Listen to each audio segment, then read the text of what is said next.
J'ai trouvé le stage par le site internet des JA Stage Agricole. Donc j'ai été voir un lundi matin pour changer de stage. J'ai trouvé. J'ai dû changer de stage à la dernière minute entre guillemets parce que ça se passait pas bien où j'étais.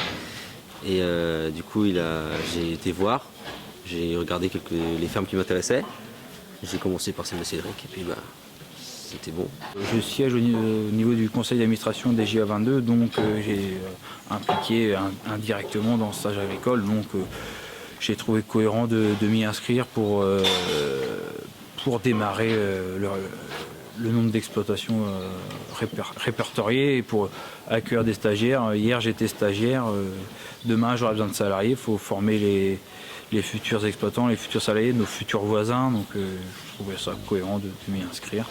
L'inscription se fait en un quart d'heure maximum, une fois quand on maîtrise un outil informatique de manière courante, il n'y a pas de difficulté particulière. Il faut donner ces détails sur l'exploitation, quelle production, les quantités, la surface, qu'est-ce qu'on veut accueillir comme stagiaire, si c'est un niveau bac, BTS ou autre, les modalités d'accueil aussi, si c'est repas midi, logement ou pas.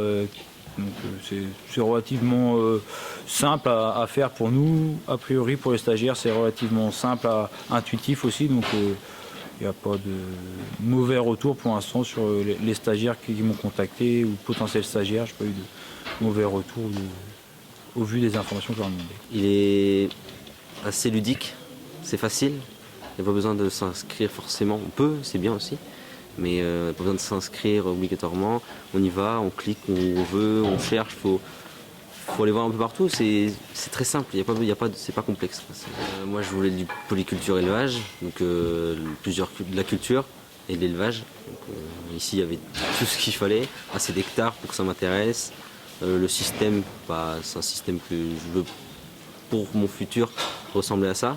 Ça montre déjà que mon exploitation dans sa configuration intéresse le stagiaire, donc déjà c'est plus facile, son profil est déjà présélectionné, il s'est présélectionné entre parenthèses, donc après c'est une question beaucoup de feeling qu'on va voir, sa motivation, vraiment ses envies, ses besoins du stage, ses attentes du stage. Plus il y aura de lieux de stage, plus les stages seront en adéquation avec les demandes des stagiaires. Parce que finalement c'est le stagiaire qui a un besoin ou qui cherche un profil. Nous, c'est toujours plus intéressant d'avoir quelqu'un qui est intéressé par son système de production par exemple, qui a un système de production totalement contraire et qui ne va pas être forcément dans la même logique ou même démarche, peut-être plus dans l'opposition ou sur les freins pour comprendre ou acquérir un peu notre savoir-faire, notre savoir-être sur notre exploitation. Je le recommande à tout le monde. Mais pour toutes les formations, bac, ça peut être très bien un bac technologique, bac pro, un BTS, même un CAP, ils en prennent. Faut les voir.